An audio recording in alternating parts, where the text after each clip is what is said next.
دوستو یہ ہے ایران، ہماری دنیا کا سب سے بڑا اور سب سے مشہور شیعہ مسلم دیش۔ بلکہ میں یہ کہہ سکتا ہوں کہ آج کے دور میں ہم لوگ جب بھی شیعہ مسلم کا نام لیتے ہیں تو شاید ہمارے دماغ میں سب سے پہلا خیال بھی ایران کا ہی آتا ہے۔ آئے بھی کیوں نہ، کیونکہ آج کے دور میں ایران شیعہ مسلمانوں کی ہی پہچان بن چکا ہے۔ مگر آپ کو جان کر شاید حیرانی ہوگی کہ یہ سب سے بڑا شیعہ مسلم دیش ہمیشہ سے ایسا نہیں ہوا کرتا تھا،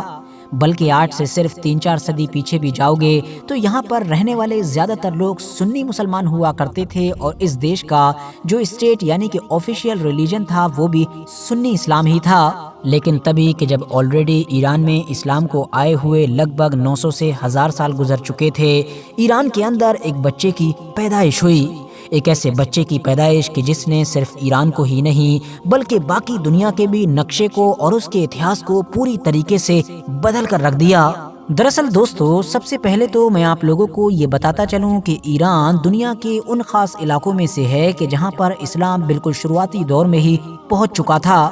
حضرت ابوبکر صدیق کے دور میں حضرت خالد بن ولید کی لیڈرشپ میں سب سے پہلے تو عراق کو فتح کیا گیا تھا، جو ظاہر ہے اس دور میں ایران کا ہی پارٹ تھا، کیونکہ اس دور میں جو سلطنت ایران پر راج کیا کرتی تھی عراق بھی اسی کے انڈر میں آیا کرتا تھا۔ عراق کے فتح ہو جانے کے بعد اب پورا ایران بھی مسلمانوں کے لیے کھل چکا تھا۔ دوسرے خلیفہ حضرت عمر کے دور میں ایران کے بہت سارے اہم علاقوں کو فتح کر لیا گیا تھا، اور پھر 654 عیسوی آتے آتے یعنی کہ تیسرے خلیفہ حضرت عثمان کے دور میں تو مسلمانوں کا یہ ایران کا پورا مشن کمپلیٹ ہو چکا تھا۔ یعنی آج کے دور کے پورے ایران کے ساتھ ساتھ آس پاس کے بھی بہت سارے علاقوں پر مسلمانوں کا ہی راج تھا۔ لیکن دھیان دینے والی بات یہ ہے کہ اس دور میں بھی ایران کے زیادہ تر لوگ اپنے پرانے دھرموں، اپنے پرانے مذہبوں کو ہی فالو کیا کرتے تھے۔ خلافت راشدہ کے ختم ہونے کے بعد جب سلطنت بنو امیہ نے راج کیا تو اس دور میں بھی یہاں کی زیادہ تر آبادی غیر مسلم ہی تھی، مگر پھر اس کے بعد جب عباسی ڈائنیسٹی یعنی کہ سلطنت بنو عباس کا دور شروع ہوا تو اس دور میں ایران میں اسلام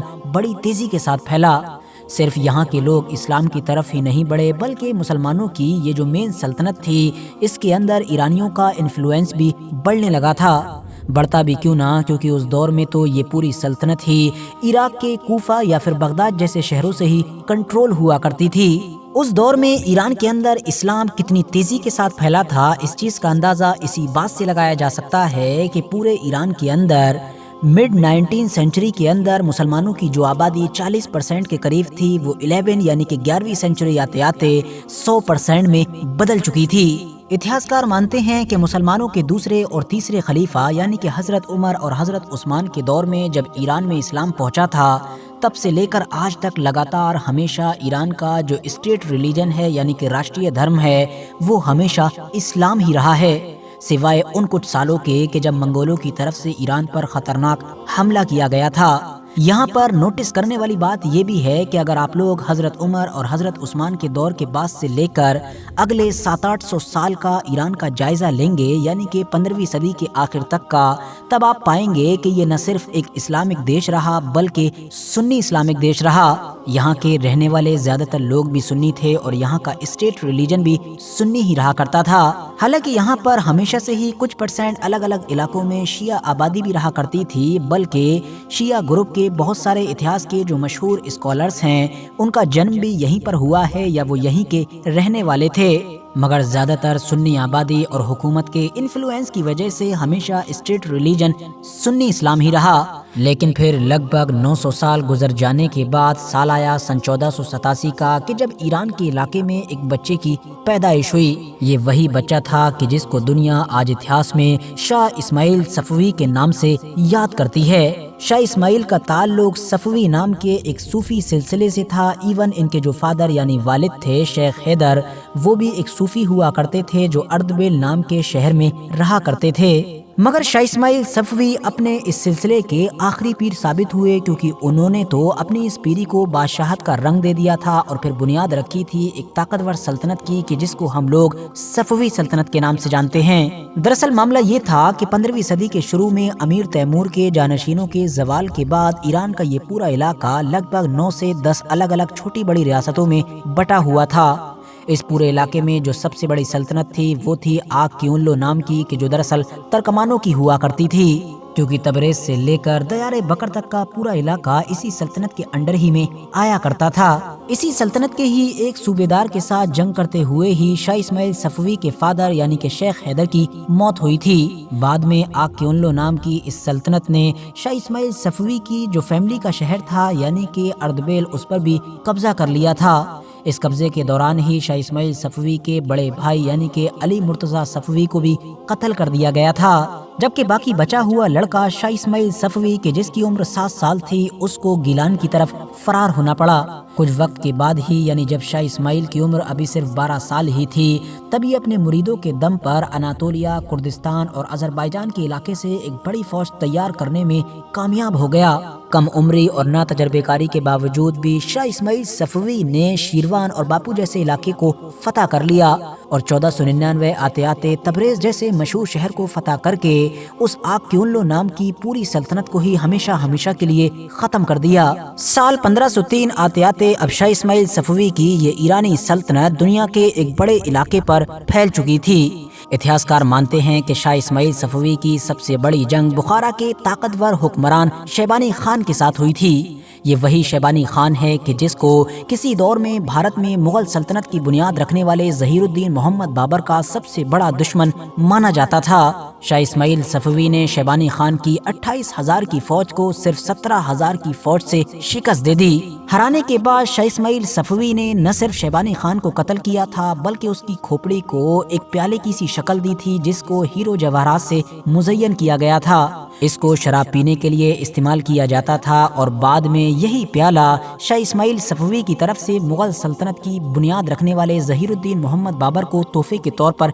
भिजवाया गया था। अब जाहिर है मैंने आपको पहले ही बताया कि ज़हीरुद्दीन बाबर शैबानी खान का न सिर्फ सबसे बड़ा दुश्मन था बल्कि किसी दौर में शैबानी खान ने ही ज़हीरुद्दीन बाबर को बुरी तरीके से हराकर भारत की तरफ आने के लिए मजबूर किया था। फिलहाल खास बात यह है कि शाह इस्माइल के वक्त से ही ईरान में एक नए दौर का आगाज हुआ जिसको हम शिया दौर भी कह सकते हैं, क्योंकि इससे पहले ईरान के कुछ खास और छोटे इलाकों में ही शिया हुक्मरानों की हुकूमत रही थी। कभी ऐसे बड़े हुक्मरान बने भी कि जिनके अकायद शिया थे मगर तब भी यहाँ का जो सरकारी मजहब था वो अहले सुन्नत ही था। मगर शाह इस्माइल सफवी ने ये सब कुछ ही बदलने का फैसला किया। बगदाद पर कब्जा करने के बाद शाह इस्माइल सफवी ने न सिर्फ अब्बासियों के बहुत सारे हुक्मरानों के मकबरे गिराए बल्कि मशहूर सूफी बुजुर्ग शेख अब्दुल कादिर जिलानी का मकबरा भी इससे सलामत न रह सका था। इतिहासकारों का मानना है कि शाह इस्माइल सफवी ने शिया मसलक का अपनी हुकूमत के लिए इस्तेमाल किया और वो शिया मसलक का नाम लेकर ही बहुत सारी जंगें लड़ा करता था। उसने अपनी पूरी हुकूमत में जबरदस्ती शिया मसलक नाफिज करने का फैसला किया। ईरान की एक बड़ी सुन्नी आबादी को उस दौर में बड़ी तेजी के साथ टारगेट किया जाने लगा, बल्कि ये कह सकते हैं कि अब वहाँ के सुन्नियों को 2 ही ऑप्शन दिए गए थे कि या तो शिया हो जाओ या फिर फौत हो जाओ। याद रहे दोस्तों कि यहाँ पर किसी भी मसलक को बुरा नहीं कहा जा रहा है और न ही किसी मसलक को मजलूम साबित करने की कोशिश की जा रही है, बल्कि यहाँ पर पर्सनल बात हो रही है शाह इस्माइल सफवी की हिस्ट्री के बारे में, जिसको आप लोग जाहिर है अलग अलग सोर्सेज से चेक भी कर सकते हैं। इवन शाह इस्माइल सफवी के इस तरह के बहुत सारे फैसलों और इस तरह के बहुत सारे कामों को उस दौर के बहुत सारे शिया आलिमों की तरफ से भी चैलेंज किया गया था। यही वजह थी कि शाह इस्माइल सफवी ने सुन्नी आलिमों के साथ साथ ऐसे बहुत सारे शिया स्कॉलर्स और शिया आलिमों को भी मौत के घाट उतारा कि जिस किसी ने भी उसको रोकने की कोशिश की। उस दौर में फिरका वारियत के नाम पर इस खूनी खेल में बहुत सारे लोगों को जान गंवानी पड़ी। हजारों लोगों ने ईरान को छोड़ने का फैसला किया, जबकि ज्यादातर लोगों ने हालात में एडजस्ट होते हुए शिया मसलक को ही अपना लिया था। ईरान पर मजबूत पकड़ बनाने के बाद अब शाह इस्माइल सफवी की नजर उस दौर की एक बड़ी ताकत यानी कि सल्तनत उस्मानिया पर पड़ी। उस दौर में सल्तनत उस्मानिया में रहने वाली शिया आबादी पर ऑलरेडी शाह इस्माइल सफवी का गहरा असर पड़ चुका था। इसी चीज का फायदा उठाते हुए शाह इस्माइल सफवी ने न सिर्फ सल्तनत उस्मानिया में बगावत कराने की कोशिश की, बल्कि उस्मानियों के एक बागी शहजादे मुराद को भी अपने यहाँ पर पनाह दी। धीरे धीरे दोनों ही सल्तनतों के बीच हालात खराब से खराब होते चले गए और आखिरकार फिर 1514 ईस्वी में वो वक्त आ गया कि जब तुर्की और ईरान की सरहदों के बीच में चालीदरान नाम के एक इलाके में शाह इस्माइल सफवी की फौज का सामना सल्तनत उस्मानिया की फौज के साथ हुआ। उस दौर में उस्मानियों की गद्दी पर वही सुल्तान बैठे हुए थे कि जिनको इस सल्तनत के सबसे ताकतवर ताकतवर और मशहूर सुल्तानों में गिना जाता है, यानी कि सुल्तान सलीम अव्वल के जो सुलेमान दी मैग्निफिसेंट के फादर हुआ करते थे। ईरानियों ने अपने हिस्टोरिकल दस्तूर के मुताबिक बहादुरी से जंग लड़ी, मगर फिर भी वो लोग तुर्कों की जंगी महारत के सामने, उनके तजर्बे के सामने, या ये कहिए कि उनके एडवांस हथियार और तोपों के सामने नाकाम साबित हुए।